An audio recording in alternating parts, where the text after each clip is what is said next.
Le soleil du matin brillait de mille feux à Ouagadougou. Le capitaine Ibrahim Traoré marchait dans le marché animé. Il avait 37 ans et avait vu beaucoup de choses difficiles dans sa vie.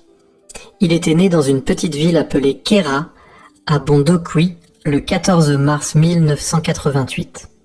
Il avait grandi en sachant à quel point la vie pouvait être difficile pour les gens au Burkina Faso. L'air sentait la viande grillée et le pain frais. Les gens vendaient des choses et les enfants jouaient. C'était un jeudi matin normal. Ibrahim allait rendre visite à sa vieille voisine, Mama Fatou, qui était malade. Même s'il était un leader militaire occupé, Ibrahim n'oubliait jamais d'aider les gens ordinaires. Les gens qui le connaissaient de l'école à Bobo Dioulasso disaient qu'il était calme et très intelligent. Ses qualités l'aidaient dans son travail militaire. Il avait combattu contre les terroristes dans le nord du Burkina Faso. Cela lui avait appris à rester calme quand les choses devenaient dangereuses. Il portait un panier de fruits et légumes pour Mama Fatou quand il entendit un bruit étrange. Au début, il pensa que c'était peut-être le tonnerre, mais le ciel était bleu et clair. Le bruit revint. Il était plus profond cette fois. Le sol commença à trembler un peu. L'entraînement militaire d'Ibrahim se déclencha.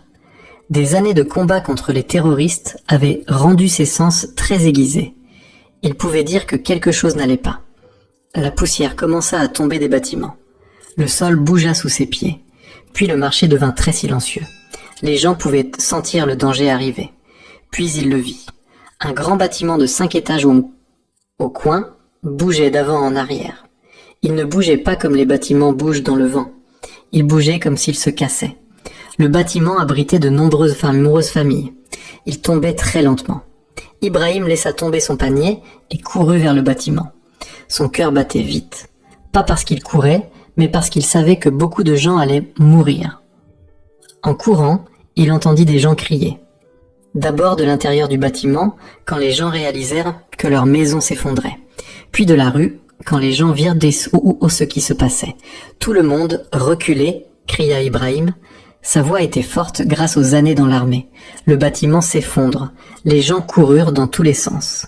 Certains coururent vers la sécurité. D'autres restèrent là, trop effrayés pour bouger.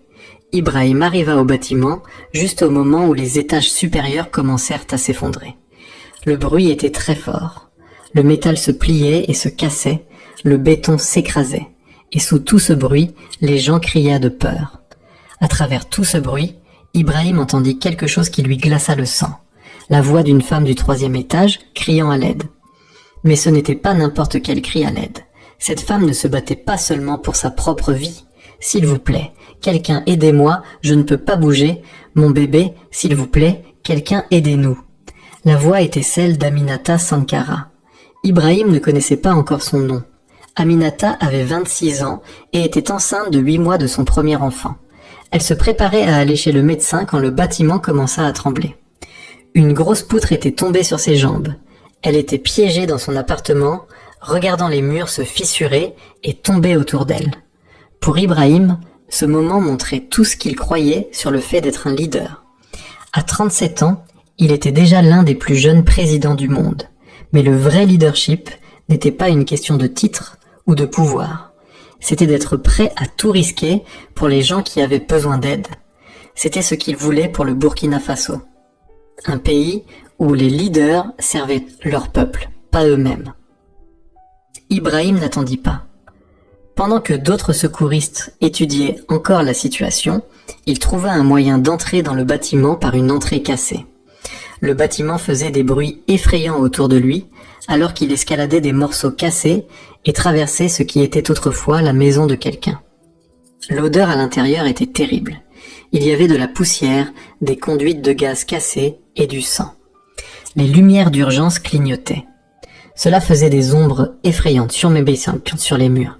Ibrahim devait ramper dans des espaces qui étaient à peine assez grands pour son corps.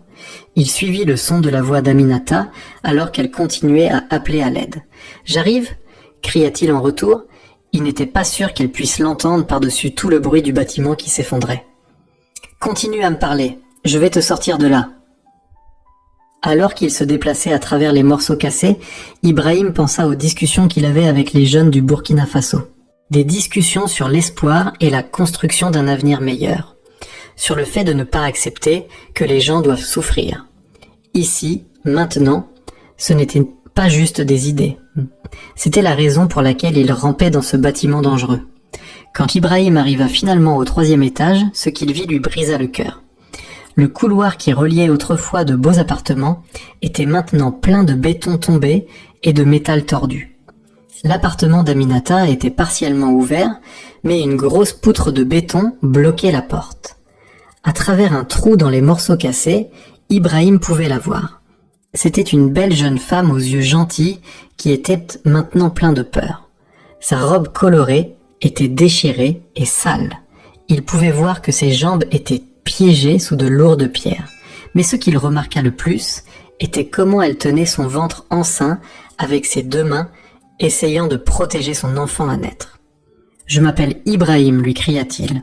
Il commença à déplacer de plus petits morceaux de béton pour agrandir l'ouverture. « Je vais te sortir toi et ton bébé de là, je te le promets. » Ibrahim, dit-elle en retour, sa voix tremblante. « Je m'appelle Aminata, le bébé, quelque chose ne va pas. Je pense que le bébé arrive maintenant. » Le cœur d'Ibrahim se serra. Une femme qui accouchait, piégée dans un bâtiment qui s'effondrait. C'était le pire cauchemar de tout secouriste, mais il se força à rester calme. Il utilisa le même calme qui l'aidait à gérer les problèmes militaires et les troubles politiques. Être un leader signifiait souvent paraître fort quand on se sentait effrayé. « Écoute-moi, Aminata, dit-il, sa voix stable, même si tout autour d'eux était chaos. J'ai déjà aidé à accoucher des bébés avant. » Ce n'était pas vrai. Il ne connaissait que les premiers secours de base, mais il savait qu'elle avait besoin d'espoir plus que de vérité en ce moment. Nous allons faire cela étape par étape. D'abord, je vais te libérer. Puis nous allons te mettre en sécurité. Pendant qu'Ibrahim travaillait pour dégager les morceaux cassés, Aminata lui parla de sa vie. Elle était institutrice qui aidait les enfants qui avaient des difficultés à lire. Son mari, Moussa, était charpentier. Il était supposé travailler sur un chantier de l'autre côté de la ville. Elle priait pour qu'il soit en sécurité et qu'il sache qu'elle et le bébé allaient bien. « Nous essayons d'avoir un bébé depuis 3 ans, dit-elle à travers des larmes de douleur et de peur. Ce petit est notre miracle. S'il te plaît, Ibrahim, ne laisse rien arriver à mon bébé. » Ibrahim n'avait jamais ressenti une si grande responsabilité. Ce n'était pas juste sauver quelqu'un d'un bâtiment qui s'effondrait. C'était sauver l'avenir d'une famille, protéger un miracle, s'assurer que l'amour gagnerait sur le désastre. Cela lui rappelait pourquoi il était devenu fonctionnaire. Pas pour la gloire personnelle, mais pour créer un monde où des familles comme celle d'Aminata pouvaient être heureuses et en sécurité. Travaillant avec soin mais rapidement, Ibrahim fit une ouverture assez grande pour atteindre Aminata. Mais quand il regarda sa situation, son cœur se serra encore. La poutre de béton sur ses jambes était trop lourde pour qu'il la soulève seul. Et le bâtiment continuait à faire des bruits, comme s'il allait s'effondrer complètement. « Aminata, écoute attentivement, dit-il, rampant plus près d'elle. Je vais creuser autour de la poutre pour faire de l'espace pour tes jambes. Ça va faire mal et ça va prendre du temps. Mais j'ai besoin que tu restes forte pour moi et pour ton bébé. »« Je peux le faire, murmura-t-elle, même si Ibrahim pouvait voir la douleur dans ses yeux. Juste, s'il te plaît, ne me laisse pas. »« Je ne vais nulle part, promit Ibrahim, et il le pensait. C'était exactement le genre de promesse que le leadership exigeait selon lui. Pas juste de grands discours, mais être prêt à rester avec les gens dans leurs pires moments. Pendant les 45 minutes suivantes, Ibrahim travailla de ses mains nues pour déplacer les débris et faire de l'espace autour des jambes piégées d'Aminata. Ses mains furent bientôt ensanglantées et lui faisaient très mal. Son uniforme militaire était déchiré et sale. La sueur coulait sur son visage, se mélangeant à la poussière. Tout autour d'eux, le bâtiment continuait à faire des bruits effrayants et à bouger. D'autres parties s'effondraient avec des crashs bruyants qui les faisaient se figer et retenir leur respiration. Les sirènes d'urgence étaient fortes dehors. Ibrahim pouvait parfois entendre d'autres secouristes crier, mais lui et Aminata étaient seuls dans leur petit espace sûr à l'intérieur du désastre. Pendant ces longues minutes, ils parlèrent. Ibrahim apprit que l'élève préféré d'Aminata était une petite fille nommée Mariam, qui était née avec un problème qui rendait difficile de parler clairement. Aminata passait du temps supplémentaire après l'école pour aider Mariam à avoir confiance en elle. Juste la semaine dernière, la petite fille avait lu un paragraphe entier à haute voix devant la classe pour la première fois. Elle était si fière, dit Aminata, sa voix faible de douleur. Son sourire a rendu toute la pièce heureuse. C'est ce que je veux pour mon bébé. Ce genre de joie, ce genre de courage pour battre les problèmes. Ibrahim lui parla de ses rêves pour le Burkina Faso. Il parle de sa vision d'un pays où chaque enfant pourrait aller dans de bonnes écoles, où les familles pourraient construire leur avenir sans être trompées par des compagnies étrangères, où les Africains pourraient résoudre les problèmes africains. Son plan de chasser les troupes françaises et les compagnies occidentales n'était pas parraine, expliqua-t-il. C'était pour faire de la place aux Burkinabés, pour contrôler leur propre destin. Quand nous sortirons d'ici, dit-il, déplaçant soigneusement un autre morceau de béton, je veux rencontrer ton bébé. Je veux la voir grandir dans le monde meilleur que nous construisons. Elle, dit doucement Aminata. Le bébé est une fille. Nous allons l'appeler Espoir. Espoir. Le nom donna à Ibrahim une nouvelle force dans ses muscles fatigués. Voici l'avenir du Burkina Faso, sur le point de naître dans les morceaux cassés de l'ancien monde. Finalement, après ce qui sembla des heures, Ibrahim fit assez d'espace pour commencer à libérer les jambes d'Aminata. Mais en travaillant, il réalisa que ses blessures étaient pires qu'il ne l'avait d'abord pensé. Une jambe semblait gravement cassée et elle perdait du sang. Pire, les contractions du bébé devenaient plus fortes et arrivaient plus souvent. « Ibrahim, dit Aminata, pendant une contraction très forte, je ne pense pas qu'on puisse attendre.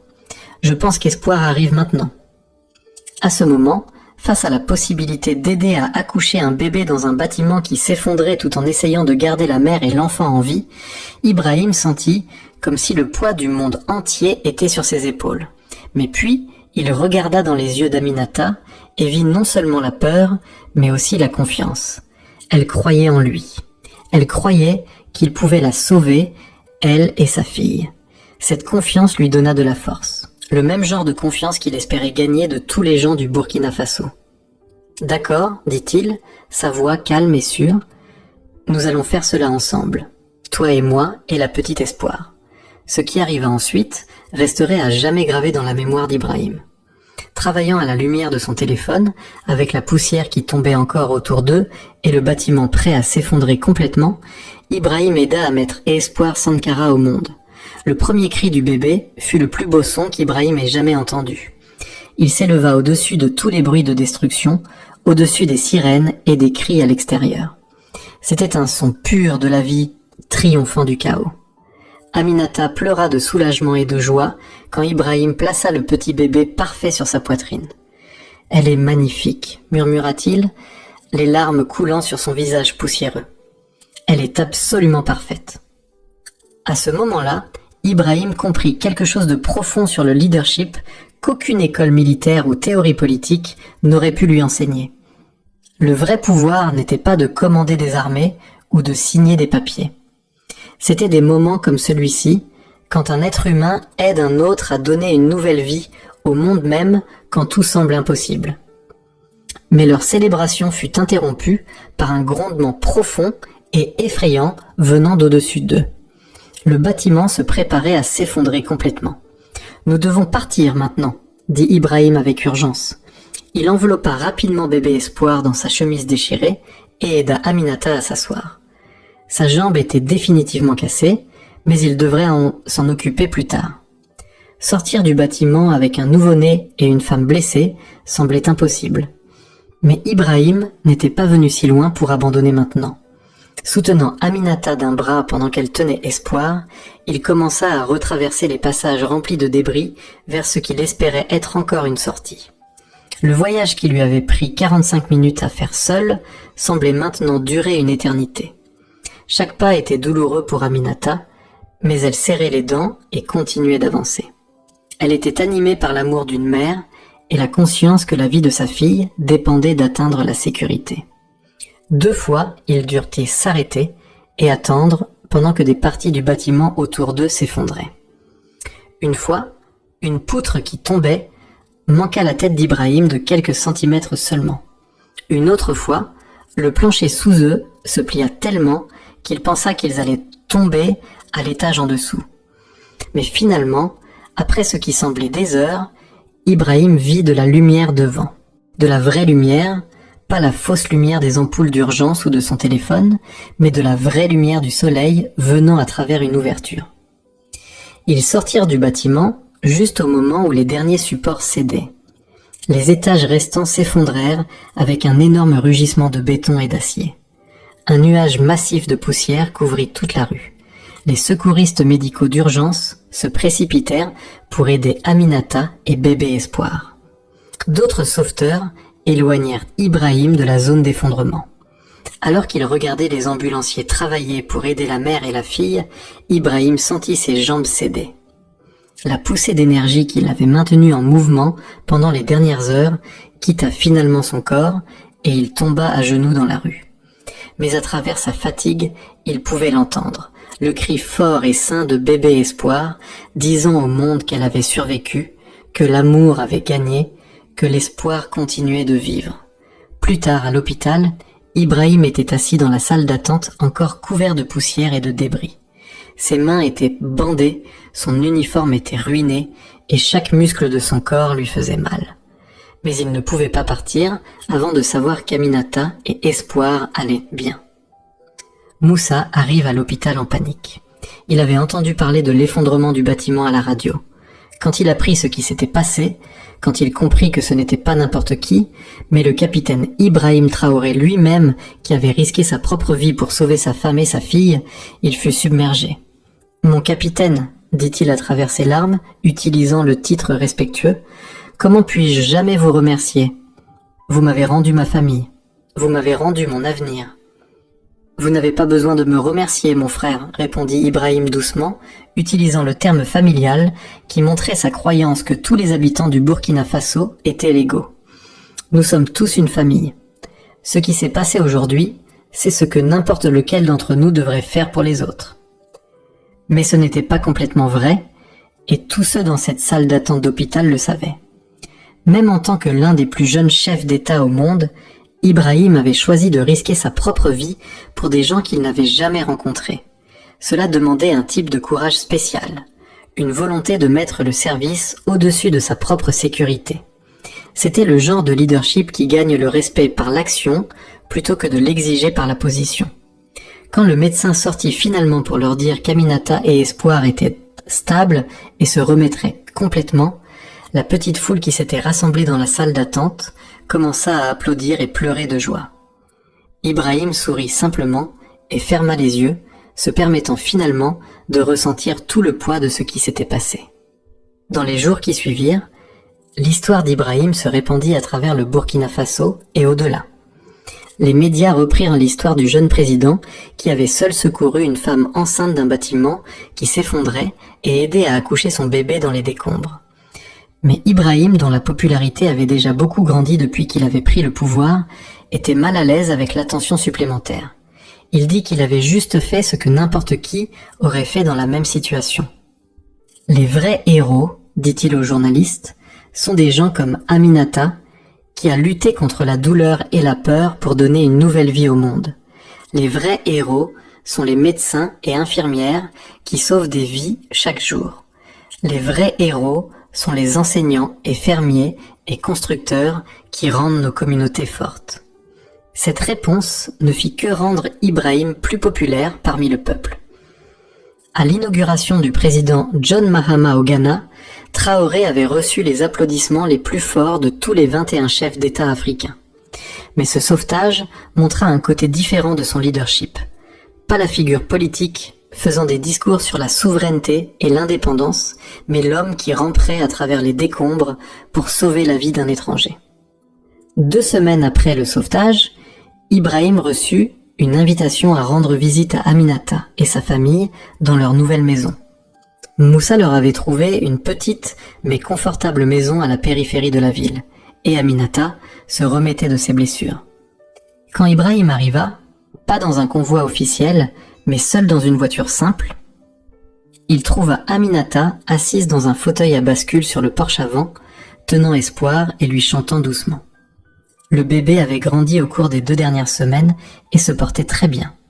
Ses yeux étaient brillants et alertes, et quand elle vit Ibrahim, elle fit un doux roucoulement qui fit rire tout le monde.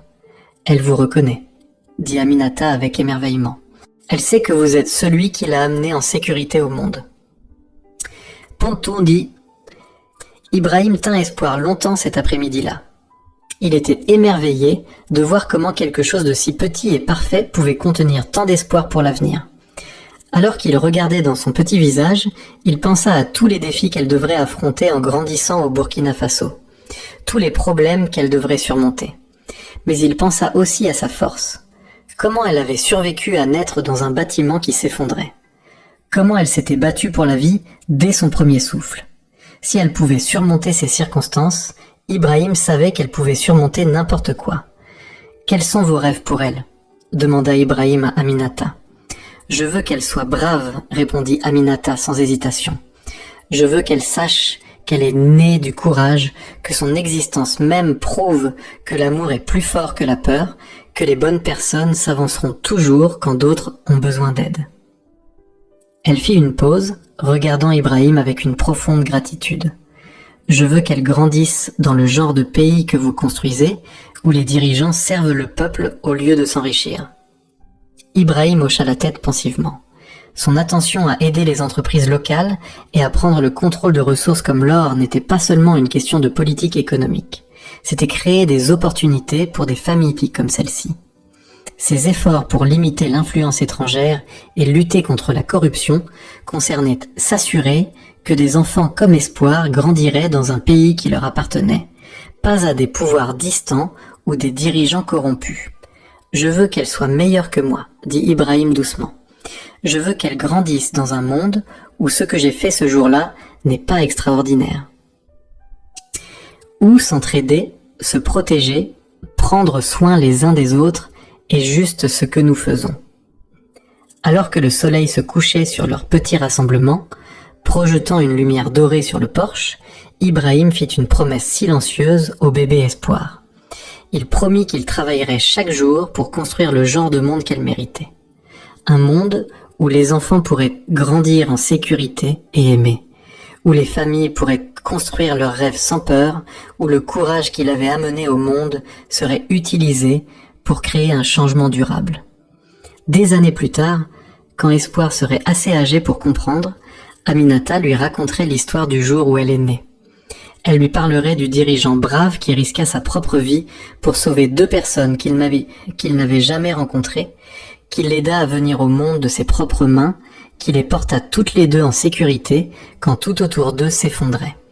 Et Espoir grandirait en sachant que son existence même était la preuve du pouvoir du courage et de la compassion humain. Elle apprendrait que les héros ne portent pas toujours des capes ou n'ont pas de super-pouvoirs. Parfois, ce sont les dirigeants qui, quand ils font face à un choix entre la sécurité personnelle et le service aux autres, choisissent le service à chaque fois. Le bâtiment qui s'effondra ce jour-là fut finalement déblayé et un petit parc fut construit à sa place. Un monument simple se dresse là maintenant, dédié non seulement aux victimes de l'effondrement, mais à tous ceux qui risquent leur vie pour aider les autres. À la base du monument, un panneau a des mots simples, en mémoire de ceux que nous avons perdus et en l'honneur de ceux qui refusent de laisser l'espoir mourir. Ibrahim ne demanda jamais que son nom soit sur ce panneau, et il n'aurait pas voulu qu'il y soit. Pour lui, le vrai monument à ce jour n'était pas fait de pierre et de métal. C'était le rire d'une petite fille nommée Espoir, l'amour d'une famille qui avait reçu une seconde chance, et la connaissance que dans les moments les plus sombres, les êtres humains peuvent faire des choses extraordinaires. Dans les soirées tranquilles, quand Ibrahim pense à ce jour, il ne pense pas au danger qu'il a affronté ou à la reconnaissance qu'il a reçue. Il pense au moment où il entendit Espoir pleurer pour la première fois, quand une nouvelle vie s'annonça au milieu de la destruction. Il pense à la confiance dans les yeux d'Aminata, à la force dans sa voix quand elle refusa d'abandonner. Et il sait que ces moments, quand des gens ordinaires font des choses extraordinaires, non pour la gloire ou la reconnaissance, mais simplement parce que c'est juste, ce sont les moments qui nous définissent en tant qu'êtres humains. Ce sont les moments qui nous donnent de l'espoir pour l'avenir. À 37 ans, Ibrahim Traoré avait déjà marqué la scène mondiale, mais son sauvetage d'Aminata et Espoir Sankara montra le cœur derrière les gros titres. Cela montra que sous les discours politiques sur la souveraineté et l'indépendance, se trouvait un homme qui comprenait que le vrai leadership signifie être prêt à tout risquer pour ceux qui ont besoin de protection. Dans un monde qui semble souvent plein de conflits et de divisions, leur histoire prouve que les liens qui nous unissent en tant qu'êtres humains sont plus forts que toute force qui tente de nous séparer. Elle nous rappelle que dans nos moments les plus vulnérables, nous pouvons trouver une force que nous ne soupçonnions pas avoir. Et elle nous montre que parfois, les actes d'héroïsme les plus importants ne se déroulent pas sur les champs de bataille ou dans les réunions politiques, mais dans les moments silencieux où une personne choisit de tendre la main et de sauver une autre. Le bébé qui est né ce jour-là dans les décombres d'un bâtiment qui s'effondrait porte en elle l'ADN du courage, la mémoire génétique de l'espoir et la preuve vivante que peu importe à quel point les choses semblent sombres, il y a toujours des gens prêts à tout risquer pour apporter de la lumière dans le monde. Et c'est peut-être là le plus bel héritage de tous. Non seulement pour un jeune président qui tente de transformer sa nation, mais pour nous tous qui essayons de construire un monde meilleur pour les enfants qui représentent notre avenir. Si vous aimez ce que fait notre président, likez cette vidéo et dites une prière pour lui dans la section des commentaires.